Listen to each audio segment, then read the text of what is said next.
राधे राधे दोस्तों, आज हम दिखाने जा रहे हैं कि लड्डू गोपाल और राधा रानी किशोरी जी की प्राण प्रतिष्ठा किस तरह की जाती है।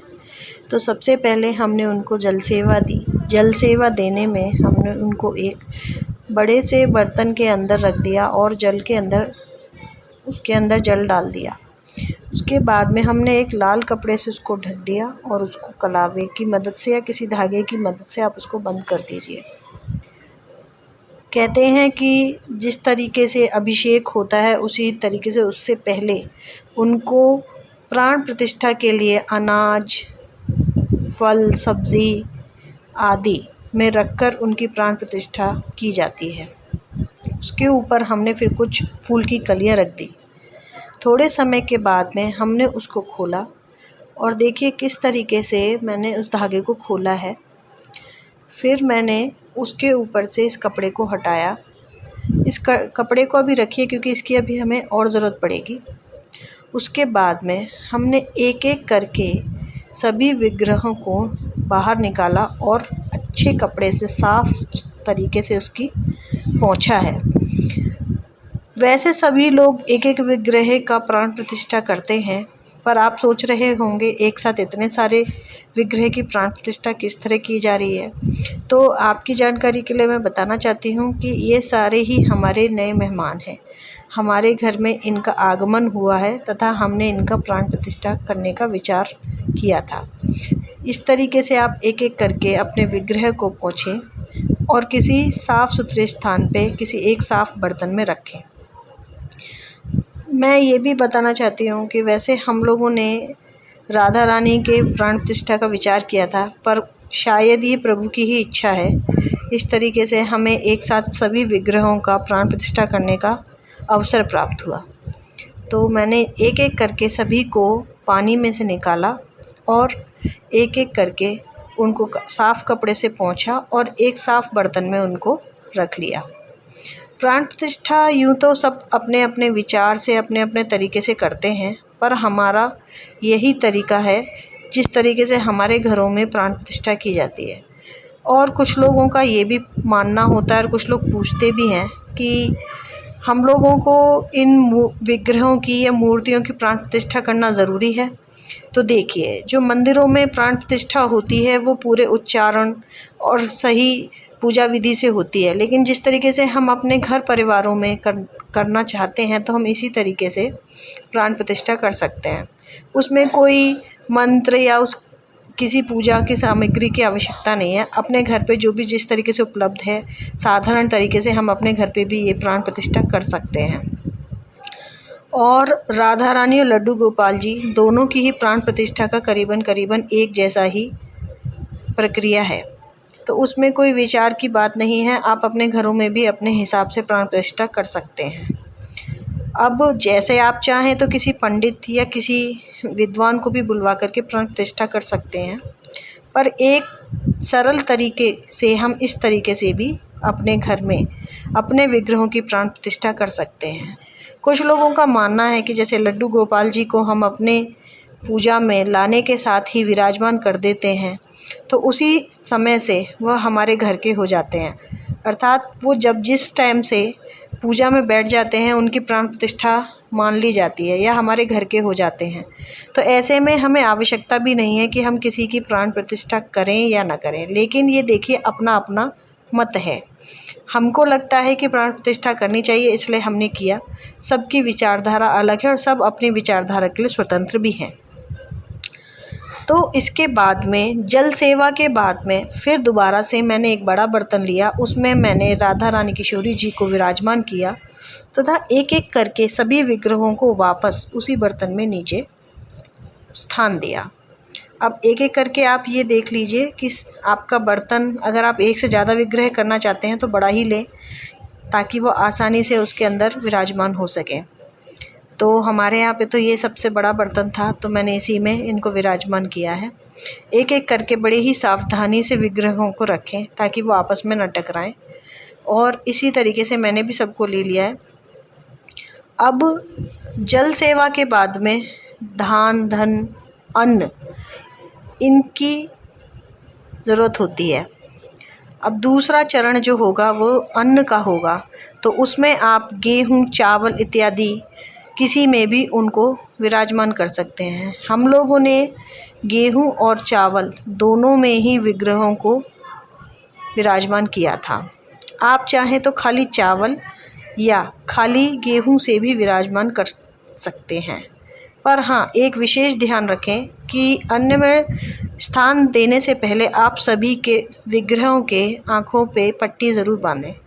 ये माना जाता है कि जब हम प्राण प्रतिष्ठा करते हैं तो जब तक पूरा श्रृंगार नहीं हो जाता, हमको विग्रह की आँखों पे पट्टी बांध लेनी चाहिए और श्रृंगार होने के बाद ही उन्हें खोलना भी चाहिए। तो इस तरीके से देखिए मैंने किस तरीके से गेहूँ और चावल में सभी विग्रहों को विराजमान कर दिया है। आप भी इस तरीके से करें और ध्यान रखें, अगर आपका एक विग्रह है तो आप एक विग्रह को भी इसी तरीके से रखें और समान रूप से उसको ढकने की कोशिश करें। आप जैसे देख पा रहे हैं, क्योंकि हमारा बर्तन काफ़ी बड़ा है तो सारे विराजित जो विग्रह हैं वो करीबन ढक चुके हैं और राधा रानी जी भी ढक चुकी हैं। अब फिर दोबारा से मैं इस कपड़े को ऊपर से बांध दूंगी और इस कलावे की मदद से हमने इसको सारे किनारों से बांध दिया।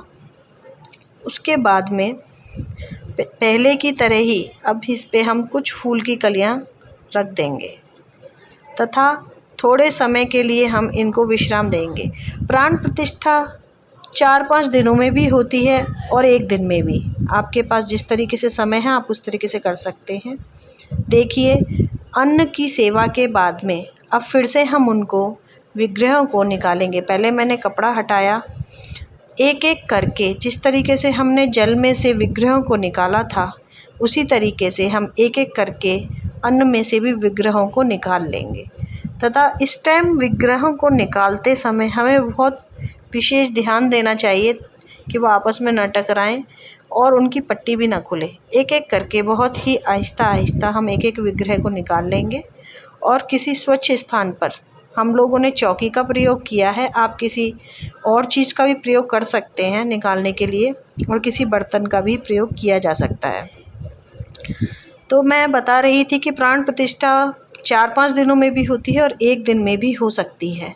तो हमने जो ये प्राण प्रतिष्ठा की थी वो 1 दिन की थी। तो इसके लिए हम विग्रहों को 1-1 घंटे के लिए या 10-10 मिनट के लिए भी विराजमान कर सकते हैं, जैसे कि मैंने किया था। इस तरीके से भी प्राण प्रतिष्ठा की जाती है।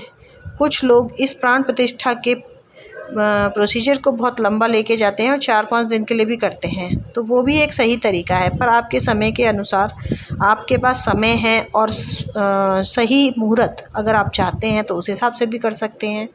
इसमें भी आप स्वतंत्र हैं। तो देखिए, एक एक करके मैंने सारे ही विग्रहों को बाहर निकाल लिया तथा उनकी पट्टियों पे विशेष ध्यान दिया कि कहीं खुल ना जाए। और आखिर में ये किशोरी जी, हमारी राधा रानी, जिनकी प्राण प्रतिष्ठा के आयोजन में सारा पूरा हुआ है, तो देखिए किस तरीके से हमने उनको भी ऊपर चौकी पे विराजमान कर लिया है। अब तीसरी बार जब हमने एक बार जल में स्थान दिया, दूसरी बार हमने अन्न में स्थान दिया, तीसरी बार फिर से हम सभी विग्रहों को अपने एक बड़े बर्तन में स्थान देंगे।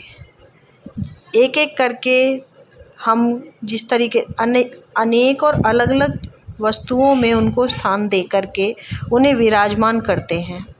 इस बार हम अब सारे ही विग्रहों को बड़े बर्तन में विराजमान करने के बाद में इसमें फलों को रखेंगे तथा फल से सारे ही विग्रहों को ढकने की कोशिश करेंगे। एक बात का विशेष ध्यान रहे, जिस भी विग्रह को आप अपने बड़े बर्तन में या छोटे किसी भी बर्तन में रख रहे हैं वो पूर्ण तरीके से ढक जाना चाहिए। ऐसी मान्यता है कि ढकने से ही विग्रह सही रहता है। तो आप लोग कृपया इसका ध्यान दें कि आप उसको पूरी तरीके से ढकने की कोशिश करें। जैसे कि हमने देखिए कोशिश की है पूरी तरीके से विग्रह को ढकने की, तो पूरा ऊपर तक हो जाना चाहिए।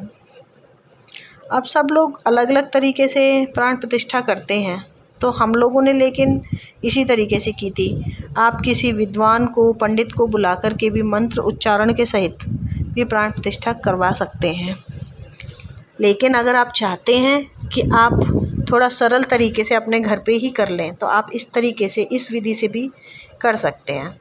तो हमने 5 तरीके के फलों में सारे विग्रहों को विराजमान कर दिया। फिर एक बार फिर से हमने उस कपड़े को ढका और हमने कुछ समय के लिए उन्हें इसी में विराजमान छोड़ दिया। फिर ऊपर से कुछ फल हम लोग फूल की कलियां डाल देंगे और थोड़े समय के लिए उन्हें छोड़ देंगे। तो आप जैसे कि देख पा रहे हैं कि अगली तैयारी हमारी फूलों की है।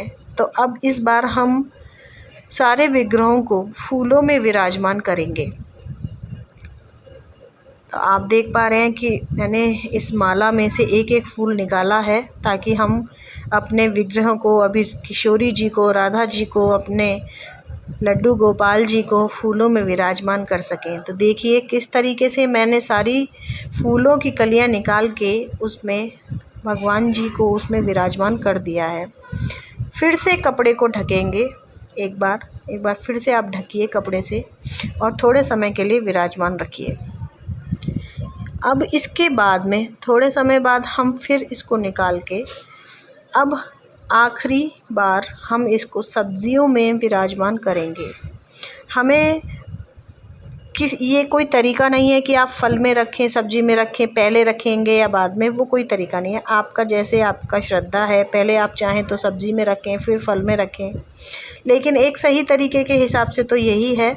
अब हम इनको फूलों में से निकाल कर सब्जी में रखने की तैयारी करेंगे, पर वही सावधानी, पट्टी ना हटे और एक एक विग्रह को बड़े ही सावधानी पूर्वक उठा करके हमने चौकी पे विराजमान किया है और उसके बाद में हम इनको सब्जियों में विराजमान करेंगे। माना जाता है कि इस तरीके से अन्न में सब्जी में विराजमान करने से घर में सौर बरकत आती है और इसी तरीके से सारी चीज़ों में वास माना जाता है। प्रभु वैसे तो सभी जीव जंतुओं में, सब स्थानों पे, सभी चीज़ों में व्याप्त हैं, पर एक हमारी मान्यता के अनुसार हम इसको भी मान सकते हैं कि हम एक एक चीज़ों में उनको विराजमान करें, एक एक चीज़ से उनका भोग आदि प्रसादी बनाएं और हमें अलग अलग तरीके के भोग प्रसादी बना करके उनको लगाना भी चाहिए। तो देखिए किस तरीके से मैंने उसी बर्तन को खाली कर लिया और उसके बाद में एक एक करके फिर से विराजमान किया। सारे विग्रहों को मैंने आराम से एक एक करके फिर से विराजमान करने के बाद में आप देख रहे हैं किस तरीके से मेरा बच्चा भी मेरी हेल्प करा रहा है। तो एक एक करके हमने एक एक करके विराजमान किया। उसके बाद में हम लोगों ने कुछ सब्जियां निकाली हैं। सब्जियों में कोई ये नहीं है कि आप कौन सी सब्ज़ी रखेंगे कौन सी नहीं रखेंगे। हमारे घर पे जो उस टाइम पे सब्ज़ी उपलब्ध थी हमने वही रखी। वैसे खीरा का होना बहुत शुभ माना जाता है और अनिवार्य भी। इतना ज़रूर देखें कि आप जब भी उनको सब्जियों में विराजमान करें तो सब्ज़ी में खीरा और लौकी, खीरे को ज़रूर विराजमान करें। एक एक करके देखिए हमने किस तरीके से सारी सब्जियों को रख दिया है, सभी सब्जियों को विराजमान कर दिया है।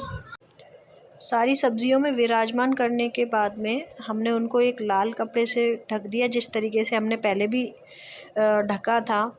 और लाल कपड़े से ढकने के बाद में फिर से हमने कुछ फूल की कलियां उस पर रख दी। इसके बाद में थोड़े समय के बाद हमने उसको हटाया लाल कपड़े को और एक एक करके सारी सब्जियों को बाहर निकाला।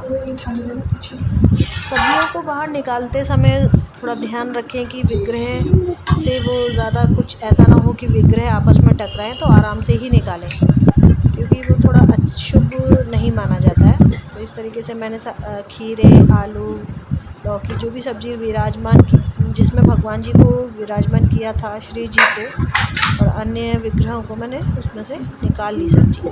अब एक एक करके फिर सभी विग्रहों को हमने निकाल लिया और ये सब सामान में रखने के बाद में अब उनका स्नान का समय था।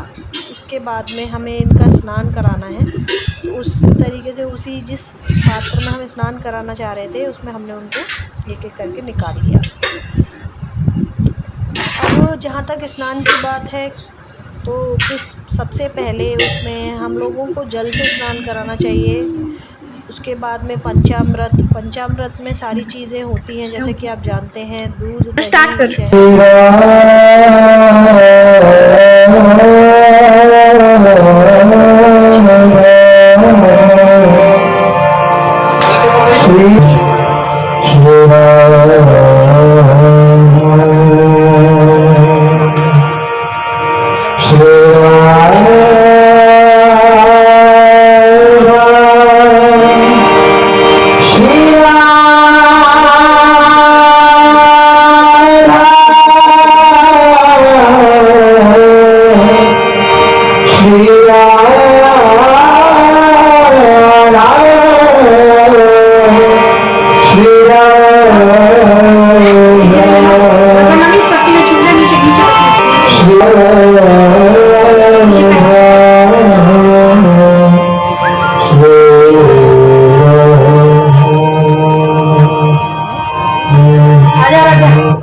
वो एक्सीडेंट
राधा